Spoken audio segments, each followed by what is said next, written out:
Imagine having the opportunity to be transformed into a high fashion model for a day. Today we'll meet real brides and watch them live out their runway fantasy with help from MAC Cosmetics.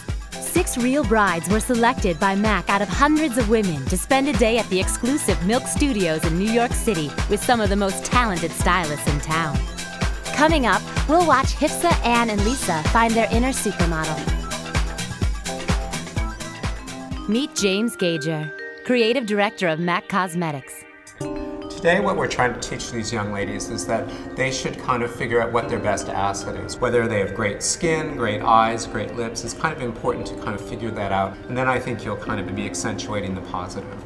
It's very interesting to see how they arrive at the studio and what they go through in terms of their makeup, their styling, their hairstyles, and what they feel like after they've had this experience. I think they're kind of blown away with kind of how amazing they begin to look. I'm just trying to create something that no one has ever seen before. It's just something different, very, very non-traditional. When I think of my wedding day, I think of myself very elegant, just like the place that I'm getting married. My everyday personal style is probably pretty basic. Jeans, t-shirts, not really much makeup. So I'm excited to see what they're going to do today. I'm very excited to be here today because it's kind of a really great opportunity to watch young women be transformed through the art of makeup.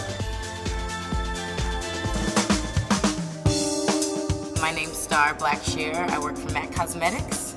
What I've done is I've basically recreated a face chart using the same makeup products that the makeup artists use.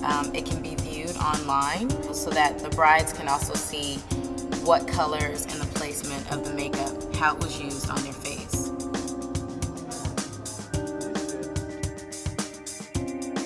The shades on Hipsa's eyes and lips are very contrasting to her skin tone. Actually, her skin tone is kept very, very pale, and her lips were very strong with the shades of grape lip liner and cyber lipstick. If a bride is interested in more of a 1920s era look, maybe more of a vintage look, they can definitely use these exact colors and color placement for themselves. I love the makeup that he did on me. It's very dramatic, bold, outgoing. That's what I am. I wouldn't have tried these shades because I don't know what's really good for my skin color. Anne's look is very, very high fashion. It's a look for that bride that is edgy, fashionable, enjoys and appreciates runway, or just one that is very exotic. The placement is very specific on Anne's eye. It's strong, a strong brow, and also a very strong eyeshadow placement, focusing on the inner corner and then moving out and becoming a little bit lighter, softer, and more diffused as you go into the outer part of the lid. The lips are kept very, very pale. What you can do to recreate this look is use foundation and use it maybe about a half shade to a shade deeper than your skin tone. With Lisa's eyes, because her hair was so high fashion with the artificial flowers, they kept the look very, very simple, very clean and beautiful. A clear brow set was used to really groom the brows. A hint of eyeshadow was used through the brows.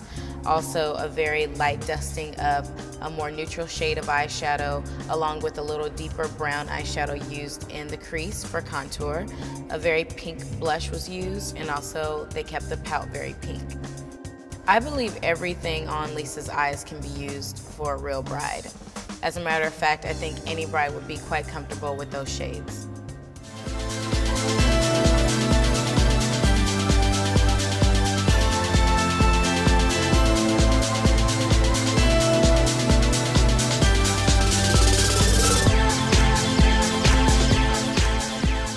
We basically took a 20s inspiration for her hair and just kind of went with it, added some pieces to it, and just made it big and beautiful with a bit of a Marcel wave in the front.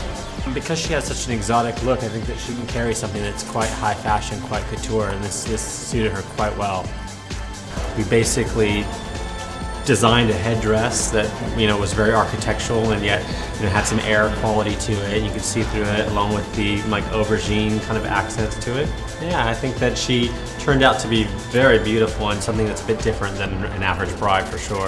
With Lisa, basically, we just took inspiration from the runway, from the fashion runway, and we went with it. And more is definitely more in this case. So we just packed it full of silk flowers and an updo and just packed it on.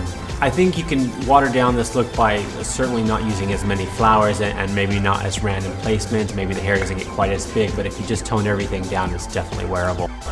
It's very interesting to see these real women in front of cameras.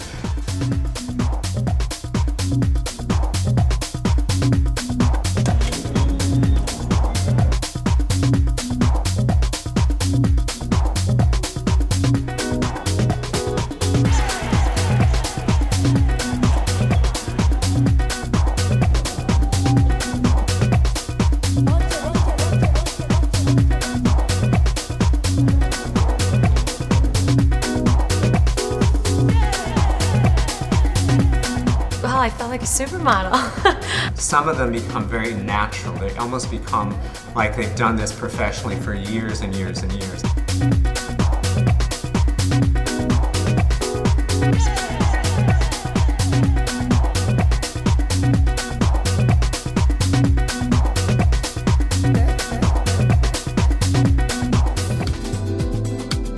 Today I thought I was gonna have, the typical American bride makeup.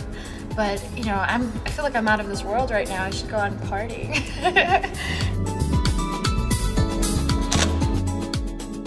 Okay, if my fiancé Sam will come in and look at me, he'll probably scream.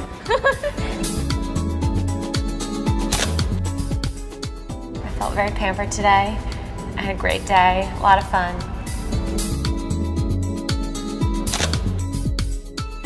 We hope these transformations inspire you to create a glamorous look all your own. For more information on the styles and techniques you saw today, visit maccosmetics.com and theknot.com.